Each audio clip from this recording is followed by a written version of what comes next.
News 18 specials பார்க்கலாம். அந்த வகையில் முதலாவதாக தனிப்பெரும்பான்மையுடன் மூன்றாவது முறையாக ஆட்சியை தக்கவைக்க வேண்டும் என்ற பாரதிய ஜனதாவின் இலக்கிற்கு முட்டுக்கட்டை போட்ட மாநிலங்களில் முதன்மையானது உத்தரப்பிரதேசம். பாரதிய ஜனதாவின் கோட்டையாக கருதப்பட்ட உத்தரப்பிரதேசத்தில் இந்த முறை சமாஜ்வாதி சாதித்தது எப்படி என்பதை விவரிக்கிறது இந்த சிறப்பு தொகுப்பு. 80 மக்களவை தொகுதிகளை கொண்ட நாட்டின் மிகப்பெரிய மாநிலமான உத்தரப்பிரதேசத்தில் பாரதிய ஜனதா கட்சி இந்த முறை வென்றது 33 இடங்களில் மட்டுமே. கடந்த முறை 62 எம்பிக்களை பெற்றிருந்த பாரதிய ஜனதா கட்சிக்கு இந்த தேர்தலில் சமாஜ்வாதி, காங்கிரஸ் கட்சிகள் மிகப்பெரிய நெருக்கடியை கொடுத்துள்ளன.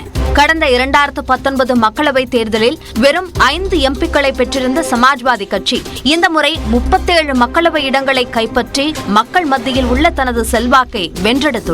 இதேபோல ரேபரேலி உள்ளிட்ட 17 மக்களவை தொகுதிகளில் போட்டியிட்ட காங்கிரஸ் கட்சி 6 இடங்களில் வென்றுள்ளது. பாரதிய ஜனதா அல்லது காங்கிரஸ் கூட்டணியில் இடம்பெறாமல் தனித்து போட்டியிட்ட மாயாவதியின் பகுஜன் சமாஜ் கட்சி ஒரு இடத்தில் கூட வெற்றி பெறவில்லை. ஒரு காலத்தில் காங்கிரஸ் ஆட்சியின் கோட்டையாக இருந்த உத்தரப்பிரதேசத்தில் அக்கட்சி கடந்த 2019 தேர்தலில் ஒரு எம்பி தொகுதியை மட்டுமே வென்றிருந்தது. சோனியா காந்தியின் ரேபரேலி தொகுதியில் கிடைத்த வெற்றியால் அது சாத்தியமானது. அப்போது அமேதியில் போட்டியிட்ட ராகுல் காந்தி பாரதிய ஜனதாவின் ஸ்மிருதி இரானியிடம் அதிர்ச்சி தோல்வியடைந்தார். இந்த நிலையில்தான் 2024 மக்களவைத் தேர்தலுக்கு இந்தியா கூட்டணியை உருவாக்கிய காங்கிரஸ் கட்சி சமாஜ்வாதி கட்சி தலைவரான அகிலேஷுடன் கைகோர்த்தது.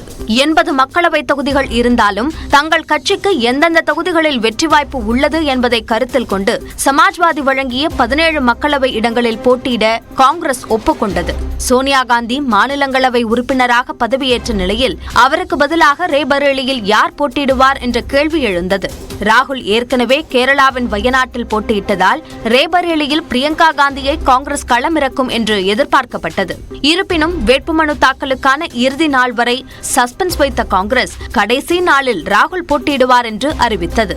உத்தரப்பிரதேசத்தில் காங்கிரஸ் கட்சி போட்டியிடும் தொகுதிகள் மட்டுமின்றி கூட்டணியில் இருக்கும் சமாஜ்வாதி போட்டியிடும் தொகுதிகளிலும் ராகுல் பிரம்மாண்ட பரப்புரை கூட்டங்களில் பங்கேற்றார். கடந்த கால தேர்தல்களில் சமாஜ்வாதியும் காங்கிரசும் எதிரெதிராக களப்பணி ஆற்றியிருந்தாலும் இந்த மக்களவை தேர்தலில் கூட்டணி வேட்பாளரின் வெற்றி எவ்வளவு முக்கியம் என்பதை ராகுல் காந்தியும் அகிலேஷ் யாதவும் தங்கள் கட்சியின் நிர்வாகிகளும் தெளிவாக விளக்கியிருந்தனர். இதன் காரணமாக பல இடங்களில் சமாஜ்வாதி மற்றும் காங்கிரஸ் தொண்டர்கள் புதிய உத்வேகத்துடன் இணைந்து பணியாற்றினர். உத்தரப்பிரதேசத்தில் ராகுல் மேற்கொண்ட பரப்புரையை பொறுத்தவரை அக்னிவீர் திட்டத்தை ஒழிப்பது, சாதிவாரி கணக்கெடுப்பு நடத்துவது என்று தெளிவான இலக்குகளை மட்டுமே முன்வைத்தனர். இதுவும் உத்தரப்பிரதேச வாக்காளர்கள் மத்தியில் நல்ல வரவேற்பை பெற்றது.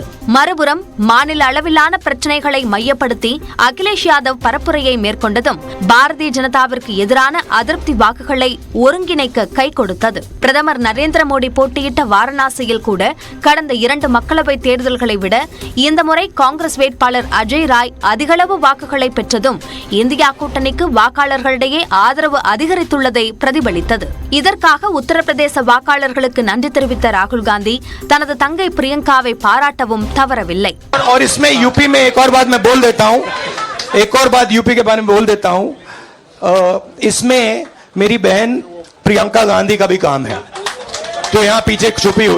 உத்தரப்பிரதேசத்தில் நடத்தப்பட்ட தேர்தலுக்கு முந்தைய கருத்து கணிப்புகளில் பாஜகவிற்கு 65 முதல் 75 மக்களவை இடங்கள் வரை கிடைக்கலாம் என்று கூறப்பட்டாலும் உத்தரப்பிரதேச வாக்காளர்களின் தீர்ப்பு இந்தியா கூட்டணிக்கு ஆதரவாகவே பெருவாரியான தொகுதிகளில் அமைந்துள்ளது.